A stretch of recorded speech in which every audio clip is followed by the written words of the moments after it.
coisa que o real, mas na previsão dos técnicos do Banco Central, isto não vai mudar muito dia a dia no país. Ana Paula Padrão.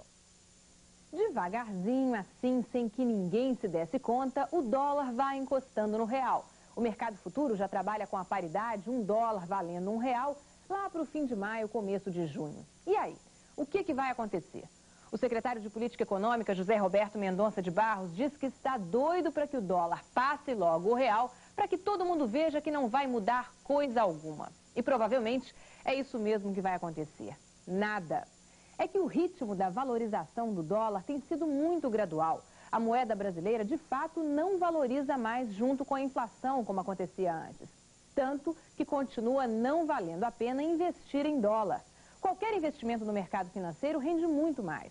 Quando o valor do dólar superar o do real, o máximo que pode acontecer é alguma repercussão na mídia, algumas manchetes nos jornais e talvez alguma frustração daqueles que acham que por valer mais, o real é mais forte. Pena que não seja bem assim. Para ser forte e definitivamente estável, a moeda brasileira ainda tem um bom caminho pela frente. E vamos agora ao movimento de negócios nas bolsas internacionais. Um pedaço de floresta. Na área do descobrimento, o cenário descrito por Pero Vaz de Caminha ao rei de Portugal em 1500 ainda está preservado. O Monte Pascoal é uma das peças mais importantes do museu. No rio onde Cabral se aproximou pela primeira vez dos nativos, nada mudou. As vilas de Arraial da Ajuda e Trancoso também são relíquias da área. Foram construídas pelos jesuítas. 1.200 índios ainda moram na região. A maioria sobrevive do artesanato. A velha casa da Câmara e da Cadeia de Porto Seguro vai ser a sede do museu. A ideia é concluir o projeto até o ano 2000, quando será comemorado o 5º centenário do descobrimento. O decreto do presidente Fernando Henrique determina o tamanho e os critérios de ocupação da área. A partir de agora, os equipamentos da infraestrutura começam a ser montados. A maquete mostra como vai ficar uma parte do museu. Em Coroa Vermelha será construído um monumento em homenagem à celebração da primeira missa no Brasil. A tribo Pataxó vai ganhar uma aldeia nova, com ocas do tamanho original. O projeto do portão de entrada do museu é do arquiteto Oscar Niemeyer. Será construído na estrada de acesso a Porto Seguro, a 12 quilômetros da cidade. Novos tecidos, cores diferentes, soluções criativas para mudar a decoração. Criança pequena falando errado. A gracinha que pode se transformar num problema. Logo depois dos comerciais, agora sem produzi-la, também não temos o direito de consumir alegria sem fazer um esforço para tornar alegre a vida. Criancinha, pequenininha, bonitinha e falando errado. A maioria dos pais, avós e babás acham uma gracinha, acha divertido e muitas vezes até estimula o troca-letra nas crianças. Essa brincadeira perde a graça na hora da escola. Falar errado deixa de ser um charme infantil e se torna um problema que muitas vezes a criança não consegue resolver sem ajuda.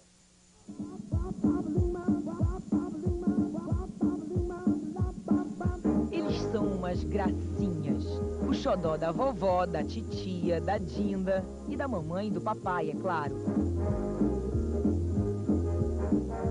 Mas por trás dessas carinhas de anjos estão observadores atentos e imitadores de grande talento. Para nós, adultos, isto é um quadrado de madeira. Para eles, pode ser muito mais. De um minuto para o outro, vira uma câmera. Pura imitação do que nós estamos fazendo com eles. Crianças repetem num mundo miniatura o que vem no nosso mundo. E não se iluda com o tamanho. O interesse é de gente grande. Bernard tem 2 anos. Muito inteligente, ele aprendeu fácil, cores e formas. Difícil mesmo é dizer todos os sons das palavras que aprendeu. Bernard, vem cá me dizer uma coisa. O que é esse aqui? Esfera! É, Bernard, esfera de borracha é mesmo muito difícil de falar aos 2 anos. Alguns sons de fonemas só chegam lá pelos 4 anos. Sem dúvida, eles precisam do nosso cuidado e carinho, mas adoram ser tratados como gente grande e estão sempre prontos para novos desafios. Sabe como é o nome disso aqui, olha? Sabe como é o nome? Microfone. Fala pra eu ver se você sabe. Microfone. Lindo, né? Mas o tempo vai passando e chega a hora de aprender a ler e escrever. Nossa língua, por si só, já tem lá suas dificuldades. Alice tem quase 5 anos, está começando a conhecer as letras e os números. Mas a mãe está preocupada. Até hoje ela fala algumas palavras erradas e as pessoas, os adultos, acham uma gracinha. Ah, por exemplo, vomitou, ela não fala vomitou, ela fala vomitou. Muitas crianças trazem de casa os problemas da fala. Muitas avós, babás e até as próprias mães ainda pensam que para você falar carinhosamente, delicadamente, com uma gracinha como a Isabela, você tem que falar errado. Mas os tempos mudam e às vezes as próprias crianças corrigem a gente. Isabela, o que você está tomando? Sorvete. Sorvete. Se eu disser vevete, tá certo? Não. Não. Na praia, nas ruas, nas pracinhas, a gente percebe que é comum o adulto parecer um bebê quando fala com uma criança. É muito bibita de mãe, ela é. Faço gugu dadá, faço que chora, ele vinha, me batia, aí eu fazia que chorava, ele vinha e me dava beijo. Chama ela de pipoquinha, canjiquinha, anguzinho de mamãe. Aí eu fazia... eu fazia o dedinho na boca, gugu dadá, ele ficava doidinho. Mas como ajudar as crianças a falar corretamente? Quando é o caso de procurar a ajuda de um profissional? A gente conversa daqui a pouco com a fonoaudióloga Marina Urrana, logo depois dos comerciais. São 8 horas e 14 minutos.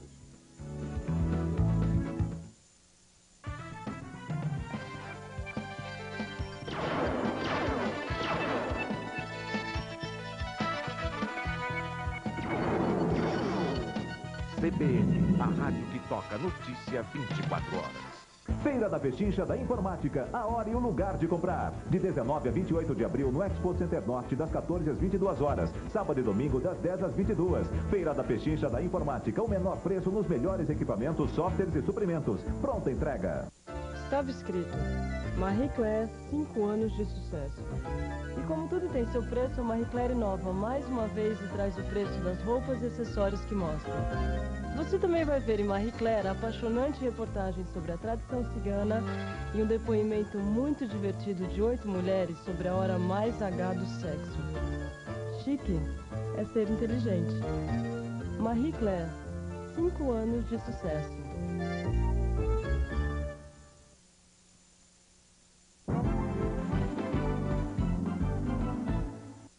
A criança se acostuma a falar errado, a escola percebe o problema, os pais tentam ajudar, mas os erros continuam.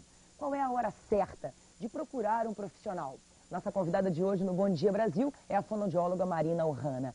Marina, em que momento os pais devem saber que deixou de ser uma gracinha e passou a ser um problema? Bom, tem alguns aspectos, né, que a gente precisa analisar. Os fonemas vão aparecendo conforme o próprio corpo vai se desenvolvendo. A criança precisa ser amamentada no peito, é importante isso, a gente observar a alimentação dela, a amamentação materna, o olhar da mãe nessa criança, o contato de olhos, de pele. Isso tudo são coisas assim, aparentemente tolas, mas que são muito importantes para o desenvolvimento da fala da criança, porque ele vai acompanhar, esse desenvolvimento vai acompanhar muito esse desenvolvimento do organismo da criança, né? E o que os pais devem fazer, quer dizer, antes, quando a criança é pequenininha, qual é o modelo que você, como fonoaudióloga, sugere aos pais? Como é que eles devem tratar os seus filhos, os seus netinhos? A gente recomenda que os estímulos sejam sempre assim, adequados, corretos, porque a criança registra no seu cérebro, a partir do nascimento, e hoje já se sabe que dentro até da barriga da mãe, na vida intrauterina, né, ela já vai registrando sons. A audição é a parte da criança que nasce mais organizada, mais amadurecida. Então é importante que esses estímulos sejam adequados, que esses estímulos sejam corretos. É lógico que tem o afeto, o amor, o carinho, mas não precisa se falar com a criança de uma forma meio boba até, né, para hoje em dia. Senão eles imitam mesmo? Eles imitam, eles vão imitando, o processo de aprendizagem se dá assim, né, primeiro imitação, depois repetição, ensaio e erro, e depois a própria associação já na vida mais adulta, né? Mas em que idade chegam os últimos fonemas? Quer dizer, até que ponto as mães podem esperar tranquilamente e também não saírem correndo para um especialista? O desenvolvimento do fonema vai se dando gradativamente e os últimos a aparecer são lê, que é ponta de língua, e o rê, que é vibração de ponta de língua. Agora, até os 4 anos, como você já falou, é importante que a fala esteja organizada por causa do processo de aprendizagem que vem em seguida, né? Eles passam isso para a escrita? Provavelmente. Muitos sim, nem todos, né? Muitos sim. E faz diferença, Marina, de menino para menina? A gente, na prática, observa que sim. Eu não tenho dados para te dar uma estatística, mas a gente observa que os meninos têm mais dificuldade que as meninas. A fala dos meninos vem mais tarde, as meninas são mais espertas, mais ligadas. Se diz que o homem é um ser unifocal, né? E a mulher um ser multifocal. E o que a gente vê? Quando o homem direciona a vontade dele para determinado assunto, ele vai fazer muito bem, mas dificilmente ele vai perceber o que está acontecendo ao redor dele, né? Então isso é queixa da maioria das mulheres. E a mulher não, ela é ligada, ela está num canto da casa sabendo tudo que está acontecendo em torno dela, né? As crianças. Marina, de tudo que os pais fazem, que a família faz, o que você considera assim o erro mais frequente que deve ser evitado? Você já falou um pouquinho ali no vídeo, né? Que seriam assim os diminutivos, por causa da musicalidade. Fica tudo muito parecido, né? Vamos mudar a fraldinha, tomar o banhinho, comer o biscoitinho, uma madeirinha. Isso são coisas que devem ser evitadas. E a forma de falar errado mesmo. A gente deve falar certo com a criança de uma forma afetuosa, é lógico, mas falar corretamente, porque ela vai registrar. É um processo que se dá no cérebro, ela vai registrando e vai repetir o que ela ouviu. E no caso de uma criança manter problemas de fala e acabar procurando um especialista, uma fono, são problemas de fácil correção, quer dizer, de maneira geral, eles rapidamente percebem que o fonema está errado e vocês ensinam como colocar corretamente? Quando o problema é só na fala, né, o sintoma é só na fala, não é uma coisa assim tão difícil.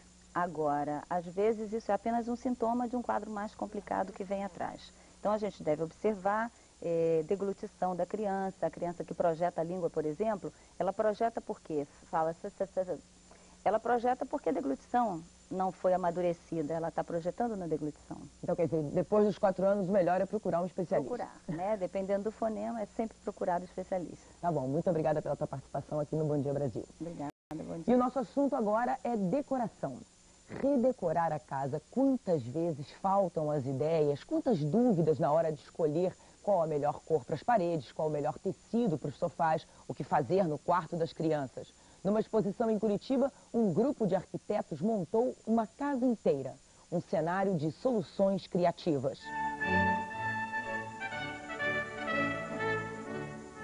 Um jardim como nos velhos tempos e uma casa com mais de 100 anos no centro de Curitiba. Este é o palco da Casa Cor 96. Estão participando 50 arquitetos e decoradores.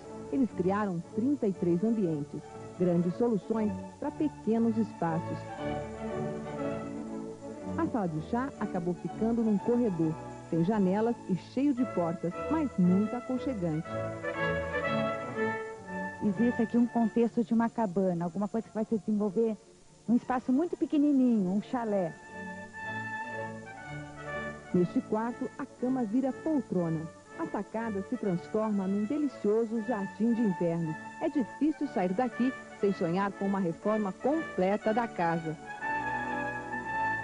Do escritório ao quarto do casal, passando pela cozinha, a sala de jantar, o banheiro, o quarto do bebê. Não dá para resistir.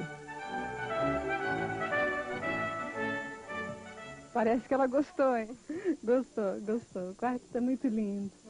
O visitante pode até comprar algum móvel ou objeto exposto aqui, mas não é esse o objetivo da Casa Cor, que já acontece em várias capitais brasileiras. Não se trata de uma feira de negócios. O que os organizadores querem mesmo é despertar no consumidor o desejo de viver com conforto e elegância, para que na primeira oportunidade ele se lembre de tudo que viu e principalmente do que sentiu aqui. O que nós estamos vendendo aqui é o sonho e o desejo de viver com conforto e elegância. O público sai com o desejo de reformar até alguma cadeirinha que herdou da vovó.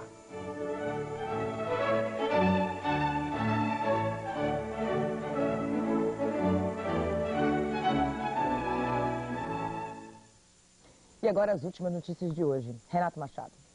Na Itália, a coligação de centro-esquerda vence as eleições para o novo parlamento. A frente partidária chamada Ulivo, que quer dizer Oliveira, dominada por comunistas, é liderada por Romano Prodi. Na eleição de ontem, conseguiu maioria no Senado e na Câmara. Em segundo, ficou a coligação de direita encabeçada pelo magnata Silvio Berlusconi. Os federalistas da Liga Norte ficaram em terceiro.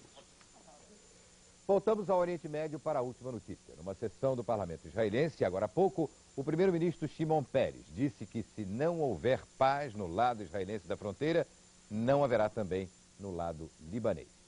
De Beirute, o repórter César Tralli conta como está a situação na cidade. A cidade está deserta e o comércio parado pelo dia de luto.